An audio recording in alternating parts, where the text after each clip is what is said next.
ದೇಶಭಕ್ತಿಯ ಜಾಗೃತಿ ಮೂಡಿಸಲು ಶಿಕ್ಷಕರ ಪಾತ್ರ ತುಂಬಾ ಸಹಕಾರಿ ಎಂದು ನಿವೃತ್ತ ಕೆಎಎಸ್ ಅಧಿಕಾರಿ ರಘುಮೂರ್ತಿ ಹೇಳಿದರು. ಅವರು ನಾಯಕನಹಟ್ಟಿ ಪಟ್ಟಣದಲ್ಲಿ ಎಸ್ಟಿಆರ್ ಶಾಲೆಯಲ್ಲಿ ಹಿಂದಿ ಶಿಕ್ಷಕರಾಗಿ ಕೆಲಸ ನಿರ್ವಹಿಸಿ ಅವರ 90 ವರ್ಷದ ಅವರ ಅಭಿನಂದನಾ ಸಮಾರಂಭದಲ್ಲಿ ಮಾತನಾಡಿ, ಯುವಕರು ಮತ್ತು ವಿದ್ಯಾರ್ಥಿಗಳು ದೇಶ ಕಟ್ಟುವ ಕೆಲಸ ಹಾಗೂ ಅದರ ಪ್ರೇರೇಪಣೆ ಶಿಕ್ಷಕರುಗಳಿಂದಾಗಬೇಕು. ಸ್ವಾರ್ಥ ತುಂಬಿರುವಂತಹ ಸಮಾಜದಲ್ಲಿ ನಿಸ್ವಾರ್ಥ ಬದುಕಿನ ಬೆಳಕನ್ನು ಶಿಕ್ಷಕರುಗಳು ಯುವಕರಿಗೆ ಮತ್ತು ವಿದ್ಯಾರ್ಥಿಗಳಿಗೆ ತೋರಿಸಬೇಕು. ಪ್ರೀತಿ, ವಿಶ್ವಾಸ, ಪರೋಪಕಾರ ಮತ್ತು ಮಾನವೀಯ ಮೌಲ್ಯಗಳ ನವ ಸಮಾಜದ ನಿರ್ಮಾಣಕ್ಕೆ ಶಿಕ್ಷಕರುಗಳು ತಮ್ಮನ್ನು ತಾವು ಧಾರೆ ಎರೆಯಬೇಕು ಎಂದು ಹೇಳಿದರು. ಸತ್ಯ, ಧರ್ಮ, ಭಕ್ತಿ ಮತ್ತು ನಂಬಿಕೆಯ ಭೂಮಿಯಾದ ನಾಯಕನಹಟ್ಟಿಯಲ್ಲಿ ವೀರಶೈವ ಸಮಾಜದವರ ಕೊಡುಗೆ ಅಪಾರ ಇದೆ. ಸಮಾಜವನ್ನು ಸನ್ಮಾರ್ಗದತ್ತ ಕೊಂಡೊಯ್ಯುವ ಕೆಲಸ ಈ ಸಮಾಜದ ಹೆಗಲ ಮೇಲಿದೆ. ನಿವೃತ್ತ ಶಿಕ್ಷಕರಾದ ಶಿವಲಿಂಗಮೂರ್ತಿ ಅವರು ಲಕ್ಷಾಂತರ ವಿದ್ಯಾರ್ಥಿಗಳಿಗೆ ಅಕ್ಷರದ ಬೆಳಕನ್ನು ನೀಡಿದ್ದಾರೆ. ಇದರ ಮುಖಾಂತರ ಸಮಾಜದ ಬದಲಾವಣೆಗೆ ದಾರಿದೀಪವಾಗಿದ್ದರೆ ಮನುಷ್ಯನ ಸಾರ್ಥಕ ಜೀವನದ ಒಂದು ಭಾಗವಾಗಿದ್ದಾರೆ. ಶತಾಯುಷಿಯಾಗುವ ದಿಕ್ಕಿನಲ್ಲಿ ಭಗವಂತನ ಪ್ರೇರಣೆಯಾಗಲಿ ಎಂದು ಆಶಿಸಿದರು.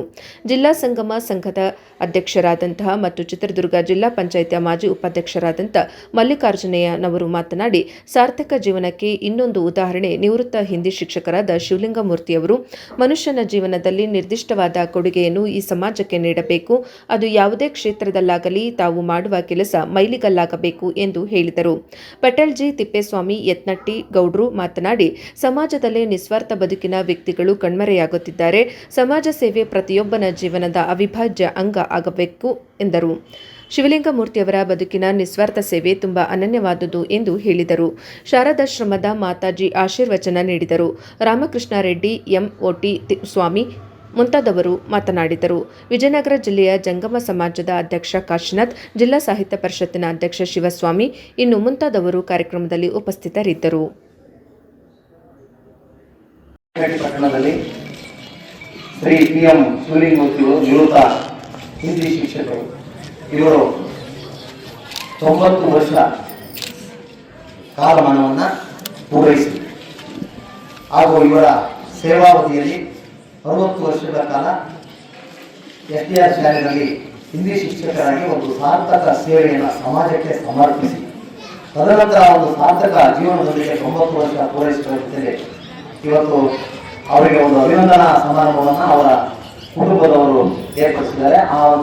ಈ ಒಂದು ಸಂದರ್ಭದಲ್ಲಿ ಈ ಸಮಾರಂಭದಲ್ಲಿ ಉಪಸ್ಥಿತಿರುವಂತಹ ಎಲ್ಲ ನನ್ನ ವೇದಿಕೆಯಲ್ಲಿರುವಂತಹ ಅತ್ಯಂತ ಗೌರವಾನ್ವಿತ ಅತಿಥಿಗಳೇ ಮತ್ತು ಇಲ್ಲಿ ಆಗಮಿಸಿರುವಂತಹ ಎಲ್ಲ ನನ್ನ ತಂದೆ ತಾಯಿಗಳೇ ಮತ್ತು ಶ್ರದ್ಧಾ ತಾಯಿಯಂದೇ, ಮಾಧ್ಯಮ ಮಿತ್ರರೇ, ಇವತ್ತು ನಾಯಕನಹಟ್ಟಿ ಪಟ್ಟಣವನ್ನು ನಾವು ನಾಯಕನಹಟ್ಟಿ ಭಾಗವನ್ನು ಈ ಭೂಮಿಯನ್ನು ಸತ್ಯದ ಭೂಮಿ ಅಂತೀವಿ, ಧರ್ಮದ ಭೂಮಿ ಅಂತೀವಿ, ಶ್ರದ್ಧೆಯ ಭೂಮಿ ಅಂತೀವಿ, ಭಕ್ತಿ ಮತ್ತು ನಂಬಿಕೆಗಳ ಭೂಮಿ ಅಂತೀವಿ. ಅಂತ ಒಂದು ಭೂಮಿನಲ್ಲಿ ಇವತ್ತು ಈ ಒಂದು ಅವರ ಶಿವಲಿಂಗಮೂರ್ತಿಯವರ ಸಹೋದರರು 104 ವರ್ಷ, ಇವರಿಗೆ 90 ವರ್ಷ.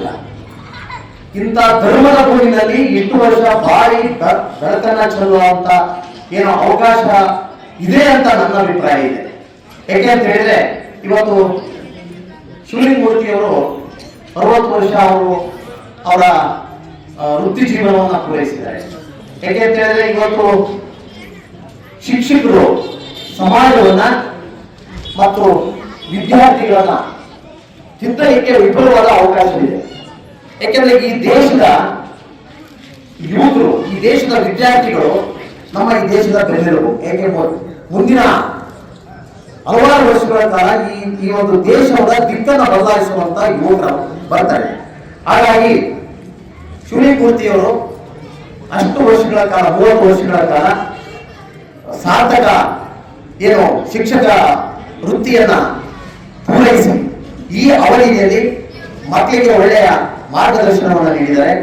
ಹಾಗೆ ಇನ್ನೊಂದು ಹೇಳಬೇಕು ಅಂತ ಹೇಳಿದ್ರೆ, ಇವತ್ತು ಶಿಕ್ಷಕರಿರಲಿ ಬೇರೆ ಯಾರು ಇರಲಿ, ಇವತ್ತು ಸಮಾಜದಲ್ಲಿ ಸ್ವಾರ್ಥತೆ ಮನೆ ಮಾಡಿದೆ. ಈ ಸ್ವಾರ್ಥತೆಯನ್ನ ಕೊನೆಗಾಣಿಸಬೇಕು. ಈ ಸ್ವಾರ್ಥತೆಯನ್ನ ಕೊನೆಗಾಣಿಸೋದು ಹೇಗೆ? ನಾನು ನನ್ನದು ಅನ್ನೋದ ಬಿಡಬೇಕು. ಸಮಾಜದಲ್ಲಿ ಪ್ರೀತಿ, ವಿಶ್ವಾಸ, ಆತ್ಮೀಯತೆ, ಪರೋಪಕಾರ, ಮಾನವೀಯ ಮೌಲ್ಯಗಳನ್ನ ಈ ಸಮಾಜದಲ್ಲಿ ಹುಟ್ಟು ಹಾಕಬೇಕು. ಆ ಒಂದು ಹುಟ್ಟು ಹಾಕುವ ಕೆಲಸವನ್ನ ಶಿವಲಿಂಗಮೂರ್ತಿಯವರು ಮಾಡಿದ್ದಾರೆ.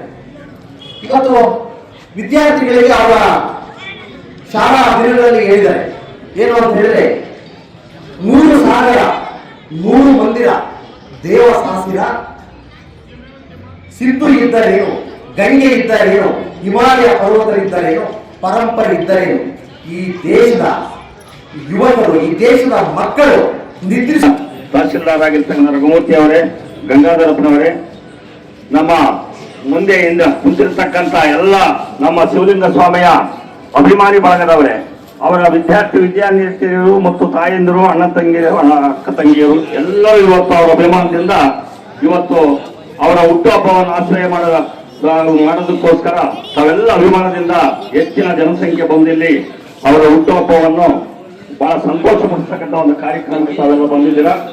ಇವತ್ತಿನ ದಿವಸ ಶಿವಲಿಂಗ ಮೂರ್ತಿ ಬರೇ ಹಿಂದಿ ಪಂಡಿತರು ಅಲ್ಲೇ ಅಲ್ಲ, ಶಾಲೆಯಲ್ಲಿ ವಿದ್ಯಾಭ್ಯಾಸ ಮಾಡಿರ್ತಕ್ಕಂಥ ಒಂದು ಶಿಕ್ಷಕರಾಗಿ 30-40 ವರ್ಷ ಅವರು ಸೇವೆ ಸಲ್ಲಿಸಿರ್ತಕ್ಕಂಥದ್ದು ಇಡೀ ನಮ್ಮ ಹೋಬಳಿ ಇರ್ಬೋದು, ನಮ್ಮ ತಾಲೂಕಿನಲ್ಲಿ ಇರ್ತಕ್ಕಂಥ ಜನ ಇವತ್ತು ನೌಕರಿಗೆ ಹೋಗಿರ್ಬೋದು, ಇಂಜಿನಿಯರ್ಗಳಾಗಿರ್ಬೋದು. ಅದೊಂದೇ ಅಲ್ಲ, ಈ ನಮ್ಮ ಹೋಬಳಿಯಲ್ಲಿ ಇರ್ತಕ್ಕಂಥ ಹಿಂದುಳಿದ ಜನಾಂಗಕ್ಕೆ ಎಸ್ ಇರ್ಬೋದು, ಎಸ್ ಇರ್ಬೋದು, ಬೇರೆ ಬೇರೆ ಜಾತಿ ಹಿಂದುಳಿದ ಜನಾಂಗದವ್ರು ಇರ್ಬೋದು, ಯಾವ್ದಾದ್ರು ಒಂದು ಶಾಸ್ತ್ರ ಕೇಳ್ಬೇಕಂದ್ರೆ ಯಾರು ತಗೋಬೇಕು, ನಡೀದ್ರೆ ಫೋನ್ ಮಾವು ಇಲ್ಲಿ ಹೋಗನೆ ಮಾವು ಶಾಸ್ತ್ರ ಮಾಡಿಗದೆ ಮಾವು ಫಿಕ್ಸ್ ಹೇಳಿ, ಹೀಗೆ ಹಿಂದಿ ಭಾಷೆ ಒಳಗೆ ಕನ್ನಡದಲ್ಲೇ ಮಾತಾಡೋದು, ತೆಲುಗಿನ ಭಾಷೆ ಒಳಗೆ ಹಿಂದಿ ವೇಷದ ಕಾರಣದಲ್ಲಿ ಯಾವುದೇ ಒಂದು ಕಾರ್ಯಕ್ರಮವನ್ನು ಇಡೀ ನಮ್ಮ ಹೋಬಳಿ ಜನ ಹಿಂದುಳಿದ ಜನಾಂಗದವರು ಅವರ ಪ್ರಶ್ನೆ ಮಾಡ್ತಾರಲ್ಲ, ಅವ್ರು ಬಂದು ಅವ್ರ ಹತ್ರ ದುಡ್ಡು ಇರ್ತೋ ಇರ್ತಾರಲ್ಲ, ₹1 ಕೊಡ್ಲಿ, ನೀನು ದುಡ್ಡೇ ಕೊಡ್ಬೇಡ ಬರ ಇಲ್ಲ ಅಂತ ಕೈ ಹಾಕಿ ಅವ್ರಿಗೆ ಶಾಸ್ತ್ರ ಹೇಳಿ ಬರ್ಕೊಟ್ಟು ನೀನು ಇಂಥ ಟೈಮ್ಗೆ ಇಂಥ ಕಾರ್ಯಕ್ರಮ ಮಾಡಬೇಕು, ಇಲ್ಲ ಬೋರ್ ಹಾಕಿಸ್ತೀಯ, ಬೋರಿನ ಕಾರ್ಯಕ್ರಮ ಇಂಥ ಟೈಮ್ಗೆ ನೀನು ಬೋರ್ ಹಾಕ್ಸ್ಬೇಕು ಅಂತ ದಿಕ್ಕು ಆ ನಕ್ಷೆ ಎಲ್ಲ ತಯಾರು ಮಾಡಿ ಬರೀ ವಿದ್ಯಾಭ್ಯಾಸದ ಒಂದೇ ಅಲ್ಲ ಎಲ್ಲಾ ಜನಕ್ಕೂ ಮಾದರಿಯಾಗಿರ್ತಕ್ಕಂಥ ಇವತ್ತು ಪಂಡಿತನ ಇಟ್ಟು ನಮ್ಮ ಹೋಬಳಿಯಲ್ಲಿ ಬಹಳ ಸಂತೋಷಕರವಾದ ಒಂದು 90 ದಿವಸದ ಆಚರಣೆಯನ್ನು ನಾವು ಮಾಡ್ತಾ ಇದ್ದೀವಿ. ಅವರ ಬದುಕು ಸುತ್ತ ನಮ್ಮ ನಾಯಕಟ್ಟಿ ಹೋಬಳಿ ಅಂದರೆ ಚಳಿಕೆರೆ, ಈ ತುಳೂರು ಹೋಬಳಿ ಸಹ ಬೆಳಗಟ್ಟದವರು ನಾನು ಎಷ್ಟೋ ಸಾರಿ ನೋಡಿದ್ದೀನಿ. ಬೆಳಗಟ್ಟದವ್ರು ಬಂದು ಶಾಸ್ತ್ರ ಕೇಳಿದ್ರೆ ನಾವು ಬೋರ್ವೆಲ್ ಹಾಕ್ಸ್ಬೇಕು, ನೀರು ಬೀಳ್ತಾವೆಲ್ಲ ನೋಡ್ಸ್ವಾಮಿ ಅಂದ್ರೆ ದಕ್ಷಿಣ ಏನಾದ್ರು ಕಮ್ಮಿ ಇದ್ರೆ ಇದನ್ನೇ ಕೂಡ ಫಾರ್ಮ್ ಮಾಡೋದು, ಆ ದಕ್ಷಿಣ ಕೇಳ್ತಾರಲ್ಲ ಅವರು, ಎಲ್ಲಕ್ಕಿಲ್ಲ ಅಂತ ಬಂದ್ರೆ ಇದನ್ನೇ ₹1 ಹಾಕ್ತಾನೋರು, ಅವನಿಂದು ಬೇಡಿಕೆ